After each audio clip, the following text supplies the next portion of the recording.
Steve Taylor for Amazon.com, giving you a quick look at the Moondrop old-fashioned, kind of an odd name, but they're a Chinese company, so maybe just looking it up online, they thought that would work. Probably not the thing that sells headphones in the U.S., but, you know, what can you do? Overall, first appearance, nice-looking headphone. It has very comfortable ear pads. It is bendable, so because it does fit kind of weird at first. It doesn't lay down very well. They are articulate this way, but not up and down. I mean, it moves 1/8 of an inch, but not much. So that is a little bit of a drawback. I would have thought, having this type of little connector here, that they would have been very articulate, and they're really not. What they did do right on is the cable. The cable's not only nice, it's detachable, which the COS has not figured out yet. There is a left and a right on them, so you can figure out which side that you're on. You have it here, and so it's very obvious. And plus, the front is the even if you don't see the R, the front is the side facing forward. The pads are replaceable. It has a pretty beefy, we can look compared to the, they almost look the same here, but in real life they look a little bit different. But it is very harmonic, so it does, you touch it, it's very loud in the speakers, so you'll notice that if you're moving around a bit. The slider here is very nice, it's friction. There's numbers here if that matters to you, but the friction is nice.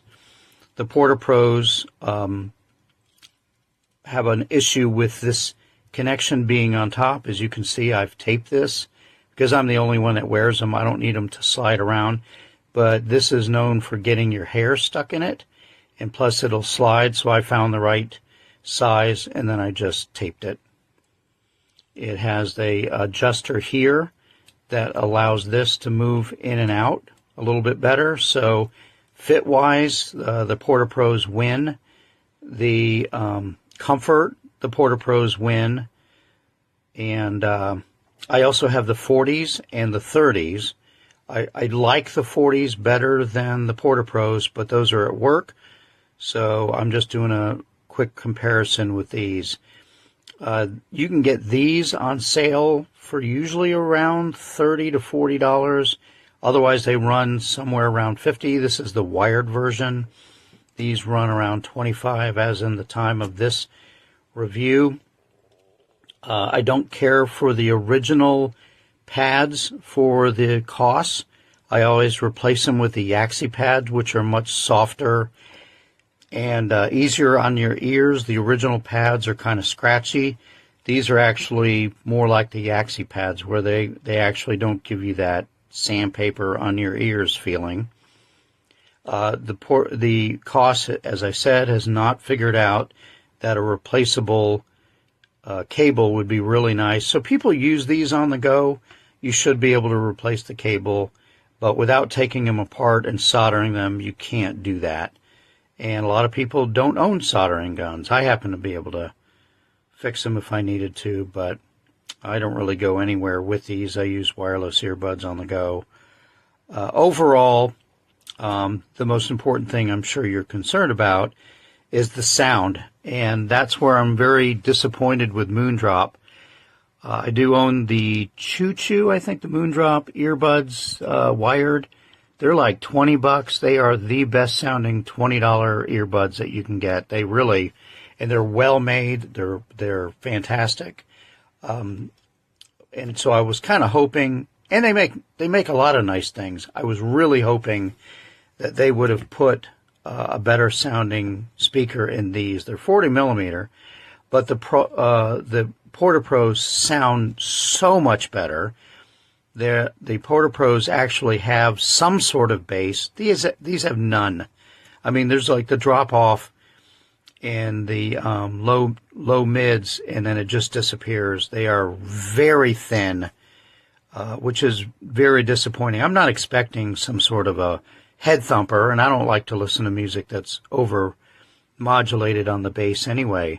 I was just kind of hoping just a normal average sound, and you just don't get it from these, and it's really disappointing. I'm not sure what they were thinking when they put these together. You can EQ them, but that doesn't really help much of anything at all. The clarity is pretty good. I would almost say the highs are better than on the Porta Pros. The imaging is wider than on the Porta Pros, so you do get kind of a wider soundstage on these. But because the overall tonal quality is so thin that it's not worth it. These are more personal, these are closer, these are wider, but what good is it if they don't sound good?